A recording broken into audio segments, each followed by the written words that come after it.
राजीव राय, शुरुआत आपसे ही करता हूं।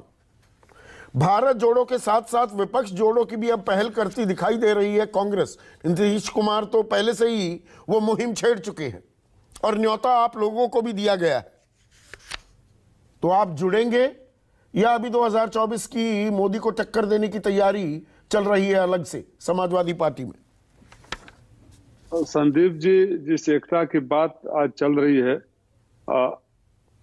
पहले भी राष्ट्रीय अध्यक्ष जी ने कहा है और मैं आज फिर दोहरा रहा हूं कि ये गठबंधन हम पहले भी कर चुके हैं।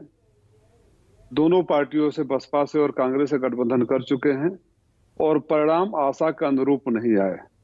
तो फिलहाल उत्तर प्रदेश की जो राजनीतिक हकीकत है उसको एहसास कर कांग्रेस किसी नए तरीके से हाथ बढ़ाती है तो शायद राष्ट्रीय नेतृत्व सोचे।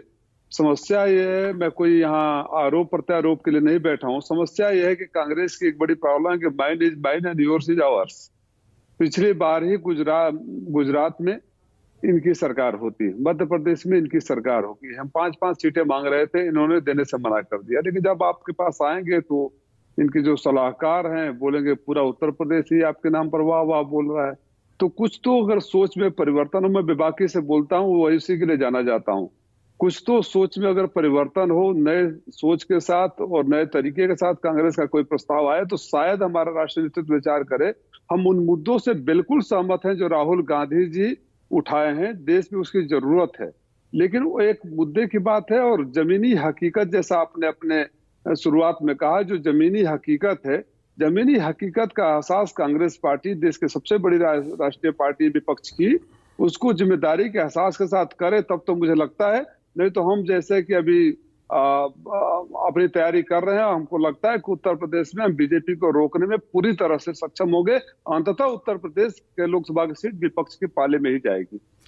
राजीव भाई, थोड़ा समझाइए, आपने कहा अलग तरीके से अगर कांग्रेस आए, क्या उसका मानना, और जो आपने साफ संकेत भी दिए कि वो लबादा उतारना पड़ेगा कांग्रेस को कि जी हम 137 साल पुरानी पार्टी, हमने देश को आज़ादी दिलाई, हम बड़े हैं, तो अपने आज के अस्तित्व के हिसाब से वो आए आपसे कहें भाई 8-10 सीटें हमें दो, हम साथ लड़ना चाहेंगे, हम मजबूत करना चाहेंगे विपक्ष को, तब आप मानेंगे? यही कह रहे हैं आप? सही समझाया मैंने या कुछ और इशारा था आपका? नहीं संदीप जी, जो आप बोल रहे हैं कि मैं इस समय चैनल पर बैठकर जब तक के प्रस्ताव ना आए, राष्ट्रीय नेतृत्व उस पर विचार न करे, ये कहने में सक्षम नहीं हूं कि बोलेंगे 8-10 सीटें हमको दे दो तो हम मान जाएंगे, क्योंकि मैं यहाँ फैसला करने नहीं बैठा हूँ। मैं तो एक संभावना की बात कर रहा हूँ कि जो पुरानी शर्तों पर जिस तरह से कांग्रेस आ रहे हैं और जिस तरह से हमारा अनुभव रहा है, उस तरह मुझे व्यक्तिगत रूप से कोई संभावना नहीं दिखाई दे रही। 2022 के अभी 8 महीने पहले चुनाव हुए थे, 2 सीटों पर कांग्रेस सिमट गई, 6% वोट आया।